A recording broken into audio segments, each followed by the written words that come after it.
ఓం అస్మద్గురుభ్యో నమః. తెలుగుచర్ల కందాళ గోపాలాచార్య స్వామి వారి రచనా వైశిష్ట్యాన్ని మనం తెలుసుకుంటూ ఉన్నాం. వారు రాసినటువంటి గ్రంథాలలో మరొక మణిపూస భగవదారాధన విధానము అనేటటువంటి ఒక గ్రంథం. భగవంతుణ్ణి చక్కగా ఆరాధించేటటువంటి విధానాన్ని స్వామి అందరికీ కూడా అర్థమయ్యేటటువంటి రీతిలో చక్కగా ఆ గ్రంథాన్ని రచించడం అనేటటువంటి జరిగింది. చిన్న పుస్తకంగా దాన్ని రచించారు. ప్రమాణబద్ధమైనటువంటి ఒక రచనగా అది కొనసాగింది. ఇప్పటికీ కూడా అనేక మంది పండితోత్తములు భగవద్ ఆరాధన విషయంలో వాళ్ళకి కలిగేటటువంటి ఏదన్నా సందేహం ఉంది అని అంటే దాన్ని మన గోపాలాచార్య స్వామి వారి యొక్క ప్రబంధము ద్వారానే తీర్చుకోగలము అని అనుకునేటటువంటి విధముగా అంత ప్రమాణబద్ధమైనటువంటి గ్రంథము స్వామివారు రచించినటువంటి భగవద్ ఆరాధన విధానం అనేటటువంటిది. అలాగే శ్రీ వైష్ణవ ఆచార సంబంధమైనటువంటి గ్రంథాల్లో పూర్ణ సంగోళము అనేటటువంటిది, అలాగే శ్రీ వైష్ణవ ఆహ్నికం అనేటటువంటి గ్రంథము, అలాగే మనకి చక్కగా తిరువారాధన క్రమము, తిరువారాధన కూడా ఏ విధముగా మనం ఆచరించాలి అనేది కూడా మరొక గ్రంథంగా కూడాను, త్రికాల సంధ్యావందనము కూడా ప్రమాణబద్ధమైనటువంటి గ్రంథంగా ఈ గ్రంథాన్ని మనము స్వీకరిస్తూ ఉంటాము. అలాంటి త్రికాల వందనం అనేది. ఇక ఒక ఆచార్యుడు శిష్యుణ్ణి ఉజ్జీవింపజేయాలి అంటే, అది వారి ముక్తిని కలిగించాలని అంటే అది సమాశ్రయణాల ద్వారానే సాధ్యమవుతుంది. అయితే ఆ సమాశ్రయణాలు చేసేటటువంటి విధానం ఏంటి అనేటటువంటిది మన గోపాలాచార్య స్వామి వారు చక్కగా సమాశ్రయణాలు చేయాలంటే ఆ యొక్క యజ్ఞగుండం ఎలా ఉండాలి, ఎంత కొలతలతోటి దేనిని ఎక్కడ ఎలా నిర్మించాలి అనేటటువంటి అంశాలు కూడా, చిత్రాలని కూడా అందులో ఇస్తూ దానికి ఏ ఏ సాధనాలు ఉపయోగించాలి అని వివరాలన్నీ కూడా చక్కగా చిత్రాలతో సహా అందులో వేయించి అలా ప్రింట్ చేయించి ఆ విధముగా ఆ సమాశ్రయణ విధి అనేటటువంటిది, అలాగే పురాణోక్త సమాశ్రయణ విధి అనేటటువంటిది, ఇలాగా ప్రబంధాలు చిన్న చిన్న ప్రబంధాలు రాశారు. ఇక తిరుప్పావై విషయంలో, భగవద్గీత విషయంలో ఎలాగైతే వీరికి చక్కటి దాని మీద ప్రీతి అనేది ఉందో, తిరుప్పావై విషయంలో ఆ గ్రంథం మీద కూడా ఆ తిరుప్పావై విషయంలో ఉన్న వీరికి ప్రీతి అనేది ఎలాంటిది అనేది కూడా మనకు అక్కడ తెలుస్తుంది. తిరుప్పావైకి 30 వ్యాఖ్యానంతో పాటు చిన్నవాళ్ళు కూడా తేలిగ్గా ఇప్పుడే అందులోకి ప్రవేశించేటటువంటి వాళ్ళకు కూడా తెలియడానికి వీలుగా కూడా తిరుప్పావై ప్రతిపదార్థ తాత్పర్యంతో చాలా సులభంగా ఉండేటటువంటి విధముగా పెద్ద పెద్ద వ్యాఖ్యానాలతో పాటు అలాగే చిన్న చిన్న వాళ్ళకి కొత్త వాళ్ళకి తెలిసేటటువంటి విధంగా కూడా తిరుప్పావై మీద కూడా అనేకమైనటువంటి ప్రబంధాలని వారు రచించడం అనేటటువంటి జరిగింది. ఇక కళ్యాణాలు అనేటటువంటి పేరుతోటి సీతా కళ్యాణము, రుక్మిణీ కళ్యాణము, గోదా కళ్యాణము అంటూ ఈ 3 కళ్యాణాలని కూడా చక్కగా తెలియచేస్తూ గోదా కళ్యాణము ఎలా మనం నిర్వహించుకోవాలనేటటువంటి విషయాన్ని కూడా అందులో చక్కగా తెలియచేశారు. అది మనకి ఎలా ఉందంటే అంతరార్థాన్ని తెలియజేసేటటువంటి పుస్తకాలుగా, మామూలుగా కళ్యాణాలనే కాకుండా దాంట్లో ఉండేటటువంటి అంతరార్థాలు కూడా తెలిసేటటువంటి విధముగా ఆ పుస్తకాన్ని అలా రచించడం అనేటటువంటి జరిగింది.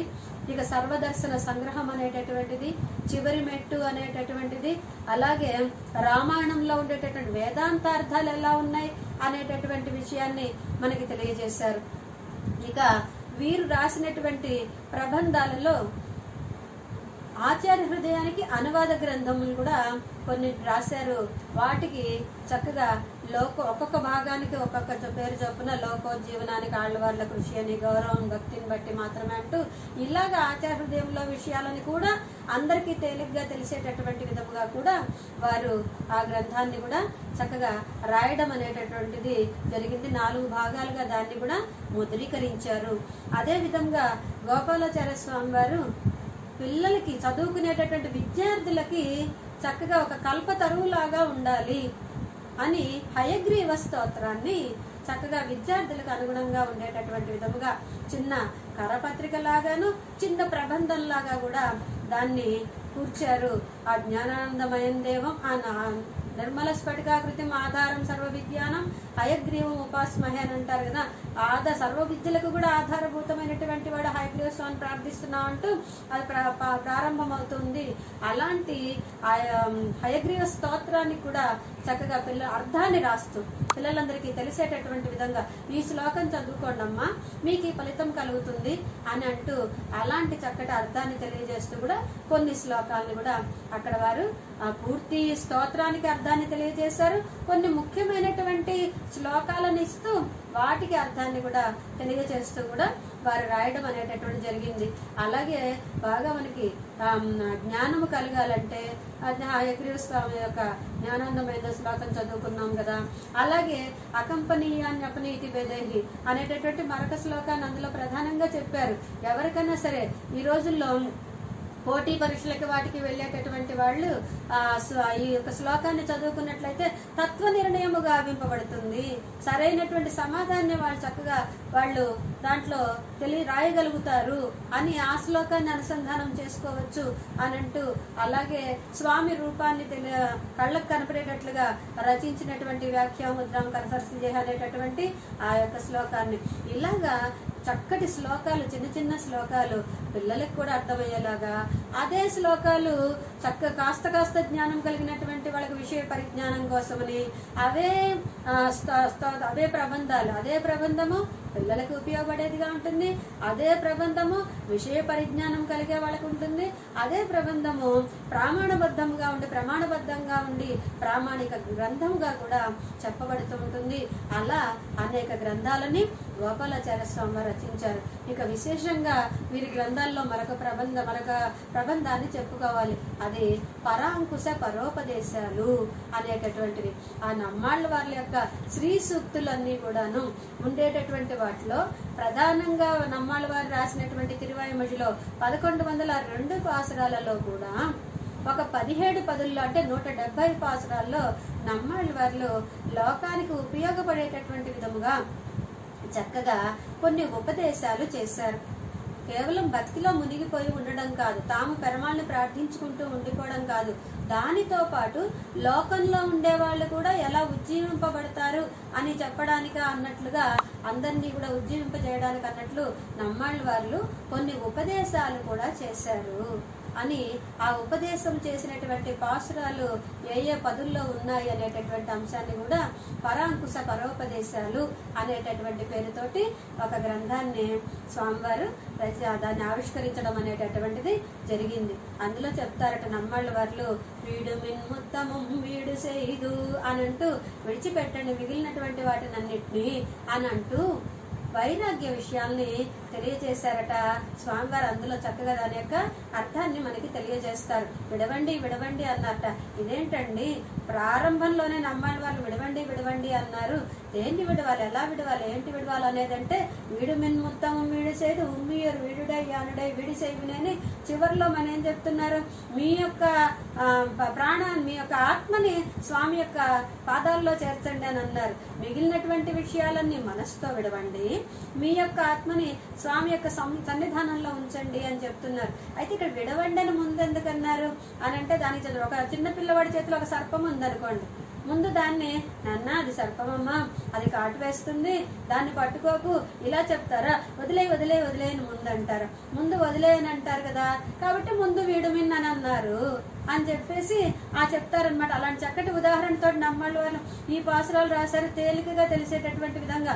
అంటే అక్కడ నమ్మాళ్ళ వాళ్ళ యొక్క హృదయాన్ని కూడా వీరు చక్కగా ఇక్కడ మనకి ఈ ఆవిష్కరింపబడి ఉంది మన వ్యాఖ్యానకారులతో అనే అంశాన్ని లోకానికి ఉపదేశాత్మకంగా ఉంది అనే అంశాన్ని లోకానికి అందించాలనేటటువంటి ఉద్దేశంతో ఇలా పరాకుశ పరోపదేశాలు అనే పేరుతో రాశారు. తర్వాత పరివదిలీసనే పాడి అనేటటువంటి పాసురాల్లో చెప్తుంటారట, స్వామిని మనం తేలిగ్గా ఆరాధించగలుగుతాము అని చెప్పేసి సుకరారాధ్యుడు స్వామి, సుకరారాధ్యుడు అని అంటారు. పత్రం పుష్పం ఫలం తోయం యోమే భక్త్యా ప్రయచ్చతి అంటాడు కదా ఆ గీతాచార్యుడు కూడా.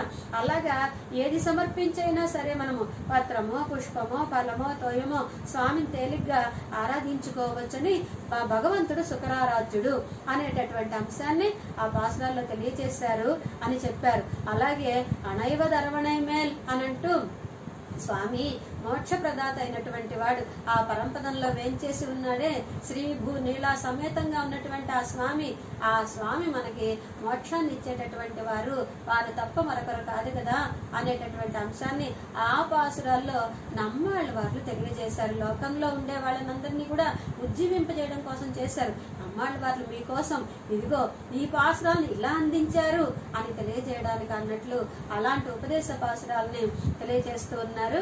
ఆ ప్రబంధంలో గోపాలాచార్య స్వామి వారు సయ్యత అమరై అని అంటూ మరొక పాసురాల్లో మరొక 10లో ఏం చెప్పారట, ఆ నమ్మాళ్ళ వారు అర్చావతార వైశిష్ట్యాన్ని తెలియజేశారు.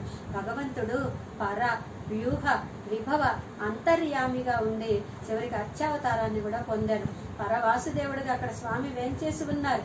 అలాగే వ్యూహ వాసుదేవుడిగా పాల్కడలిలో వేంచేసి ఉన్నారు. భక్తుల ఆర్తి ఎప్పుడు మాకు వినపడుతుందా వెంటనే వెళ్దామని అప్పుడు కూడా మనం స్వామి యొక్క నుంచి మనం ప్రయోజనాన్ని పొందలేకపోయాం.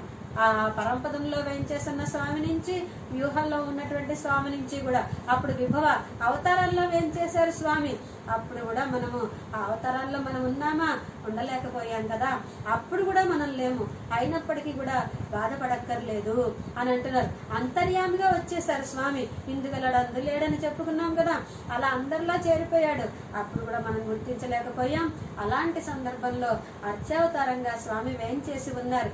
మీ కళ్ళకు ఎదురుగుండా పెరుమాళ్ళు మీ సమీపంలో ఉండేటటువంటి ఈ కోవెళ్ళలోనే, మీ అర్చారూపిగా మీ గృహంలోనే, అక్కడ వరకు కూడా ఎందుకు అని అలా వేంచేసినటువంటి అర్చన విగ్రహ రూపంలో వేంచేసి ఉన్నటువంటి ఆ స్వామిని చక్కగా ఆరాధించండి. మీకెంతో సులభంగా స్వామి మీ సమీపంలోనే ఉన్నట్టుగా ఉంటారు. మీకు ఇంట్లో వాళ్ళైనా ఏదైనా చెప్తే వినొచ్చు, వినకుండా వెళ్ళిపోవచ్చు దూరంగా, కానీ స్వామి ఉన్నారే అలా నిలబడి మీరు చెప్పే విషయాలని చక్కగా అలా వింటూ ఉంటారు. మనం ఎప్పుడు మేల్కొల్పితే అప్పుడే లేస్తారు స్వామి. మనము ఏది ప్రసాదంగా నివేదన చేస్తే దాన్నే ఆరగిస్తూ ఉంటారు. ఆహా ఎంత సౌలభ్యంగా ఉన్నారండి అర్చావతారంలో. అంటే అర్చావతార వైశిష్ట్యాన్ని, అలాంటి అర్చావతారంలో మనం స్వామిని ఆరాధించుకోవచ్చు అనేటటువంటి అంశం చెప్పారు. ఇక వరుణాయగమైన పాశ్రంలో ఐశ్వర్యం శాశ్వతమైనటువంటిది కాదు, అలాంటి ఐశ్వర్యాన్ని కోరి మీరు జీవించడం కాదు, భగవత్ కైంకర్యం ఒజివిల్ కాలం ఎల్లా ముడనాయమన్ని అన్నారు కదా. ఇంతకు ముందు చేయవలసినటువంటి కైంకర్యము, ఇప్పుడు చేసే కైంకర్యము, రాబోయే కాలంలో చేసే కైంకర్యము, ఇలా సర్వవిధ కైంకర్యాలు మేమే ఇందాకే అనుకున్నాం కదా.